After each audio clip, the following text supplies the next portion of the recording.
जय हिंद फ्रेंड्स। नमस्कार।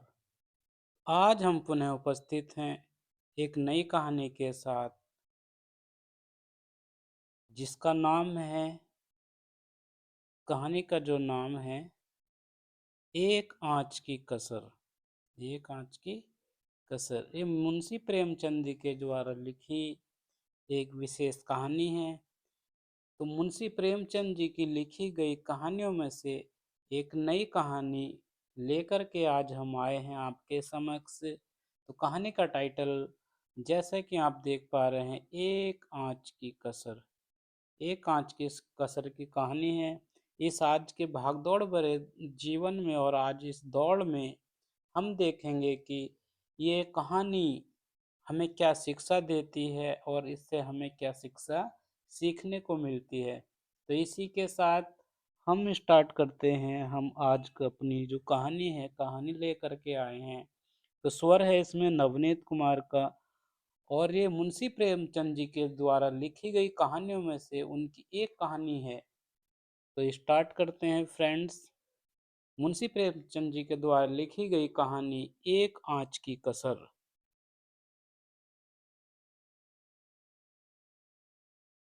एक आंच की कसर मुंशी प्रेमचंद जी द्वारा लिखी गई थी। तो इसको हम स्टार्ट कर रहे हैं। आज मैं मुंशी प्रेमचंद जी की कहानी एक आंच की कसर का पूरा सार, यानी कि कंप्लीट समरी यहाँ प्रस्तुत करता हूँ।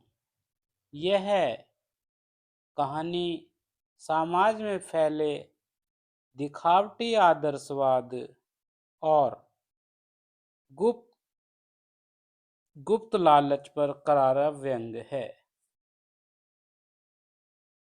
नायक और सामाजिक प्रशंसा।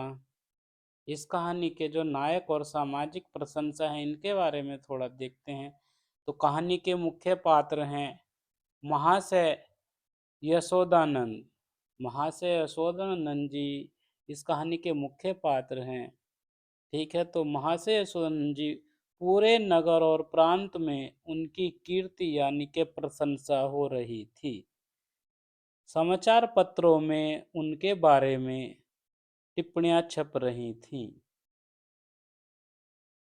यशोदानंद जी को उनकी महान समाज सेवा और उन्नत विचारों के लिए सराहा जा रहा था।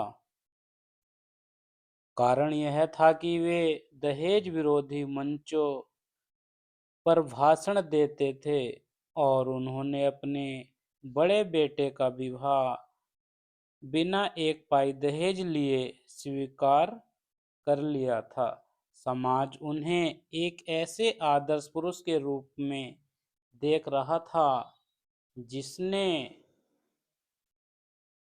जिसने सिद्धांत के सामने धन की रत्ती भर भी परवाह नहीं की।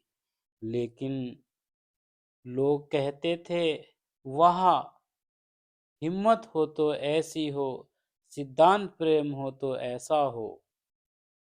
आज उनके बेटे का विवाह निश्चित हुआ था और घर में तिलक की रस्म के लिए शहर के गण्यमान्य सज्जन जमा हुए थे।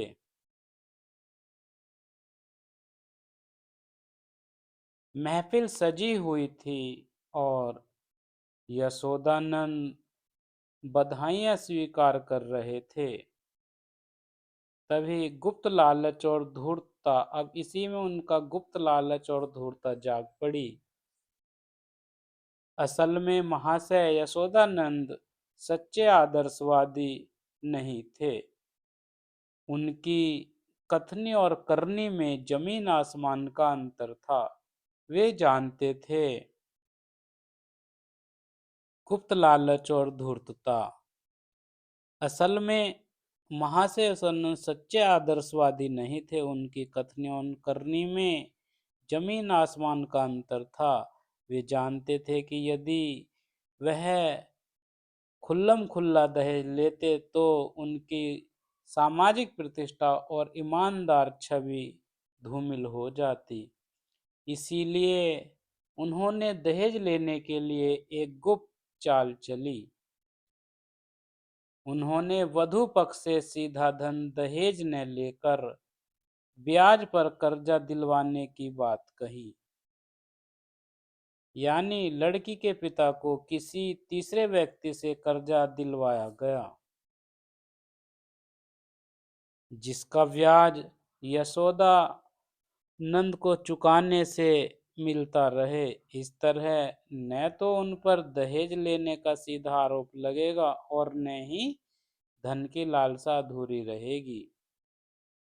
इस गुप्त योजना के तहत यशोदानंद का मित्र परमानंद दहेज के लेन देन में मध्यस्थ था और जानता था कि सारा खेल क्या है। अब इसी में क्या हुआ जी, भांडा फोड़ और एक आंच की कसर। अब इसी में जो टाइटल है हमारी आज की कहानी का, एक आंच की कसर, तो अब इसी का स्टार्ट यानी कि इसी का आरंभ हुआ है यहाँ पर। जब महफिल में यशोदानंद की तारीफ हो रही थी और मित्रगण दहेज लोभियों पर कटाक्ष कर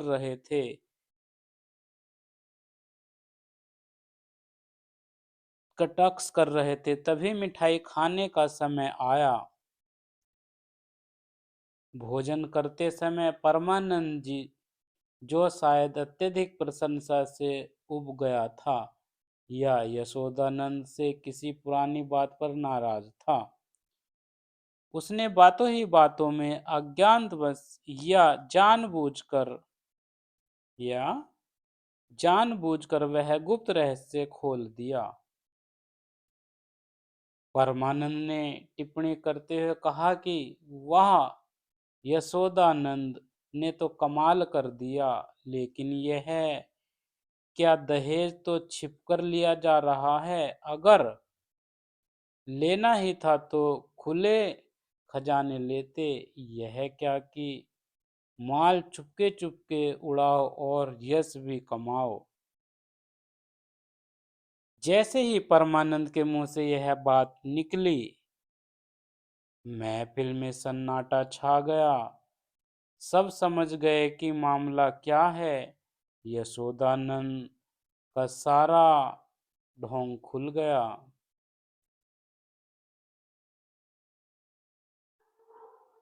कहानी का जो निष्कर्ष निकला, कहानी के निष्कर्ष पे आते हैं जी। कहानी का यह सुनते ही सारे नगर में उनका बखान कर रहे गण्यमान्य सज्जन एक एक करके उठ खड़े हुए। यशोदानंद अपनी सारी इज्जत खो चुके थे, उनका सिर शर्म से झुक गया।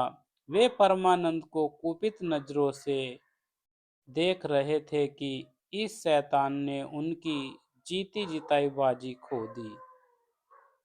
कहानी का अंत इन्हीं शब्दों से होता है, बस एक आंच की कसर रह गई। बस एक आंच की कसर रह गई। इसका जो अर्थ है, अर्थ समझ लेते हैं। यशोदानंद की धूर्ता की योजना लगभग पूरी हो गई थी। वह बिना बदनामी के दहेज भी पा जाते और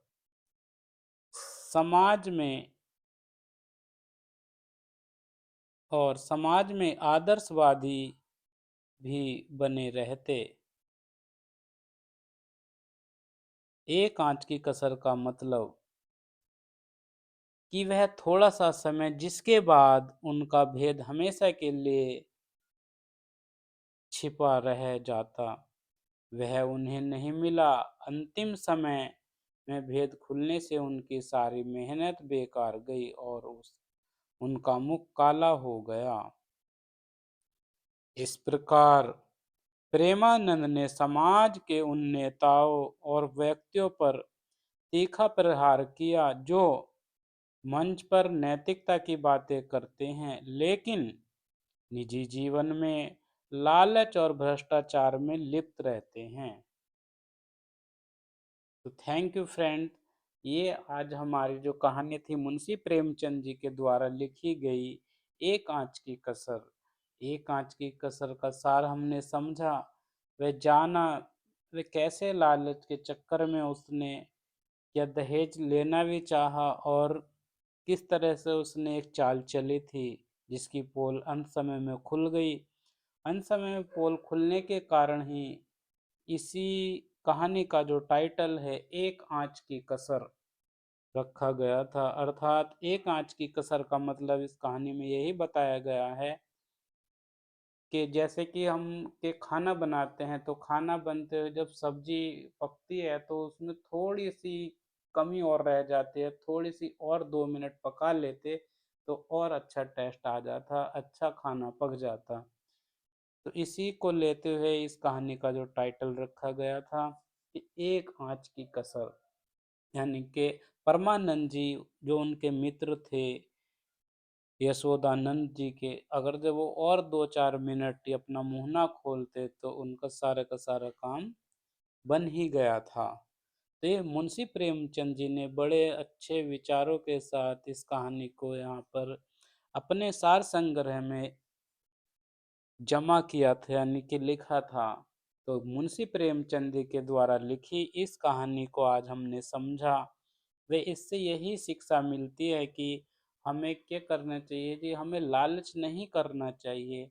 अपने दम पर ही हमें अपनी मेहनत से, अपने लगन से, अपने दृढ़ विश्वास के साथ ही रहकर अपने कार्य करने चाहिए। वे किसी की निंदा नहीं करनी चाहिए। वे किसी के दिए हुए धन दौलत से अपना गुजारा नहीं कर सकता। तो मुंशी प्रेमचंद जी ने जो ये कहानी लिखी थी एक आंच की कसर, तो दोस्तों आपको ये कैसी लगी? वह इसकी हमने कंप्लीट यानी कि समरी और इसका सार आपके सामने पेश किया है। तो फ्रेंड्स, यदि ये कहानी आपको अच्छी लगी हो तो कमेंट्स करके ज़रूर बताएं और फीडबैक अवश्य दें फ्रेंड्स। तो हमारे चैनल में आपका स्वागत है। आप अभी ये कहानी सुन रहे थे, वह रीडिंग कर रहे थे नवजीएस रिसर्च सेंटर के द्वारा। मैं आपका अपना नवनीत कुमार इस कहानी को रीड कर रहा था ताकि मैं अपने श्रोताओं व अपने मित्रों व दोस्तों को इस कहानी का सार समझा सकूं। तो जय हिंद फ्रेंड्स, थैंक यू। फिर मिलेंगे किसी नई कहानी के साथ और उससे कुछ सीखने को हमें मिलेगा। आज के जो भीड़ भाड़ भरा जो जीवन है उसमें अस्त व्यस्त हैं, तो उस तरह के मतलब ज्ञान के लिए और कुछ समझाने के लिए मैं लेकर के आता हूँ एक नई नई तरह की सोच के साथ और अच्छे यानी कि सामान्य और एक साधारण शब्दों में इस कहानी का जो मैंने वर्णन किया है अपने स्वर में यानी कि स्वर यहाँ पर थे नवनीत कुमार के, यानी कि मैं सोम। तो मुंशी प्रेमचंद जी की कहानी आज हमने समझी एक आंच की कसर। तो थैंक यू फ्रेंड, जय हिंद। फिर मिलते हैं किसी नई वीडियो और नई कहानी के साथ। तो मैं चाहता हूँ विदा लेना आपका अपना दोस्त। थैंक यू फ्रेंड, जय हिंद, नमस्कार।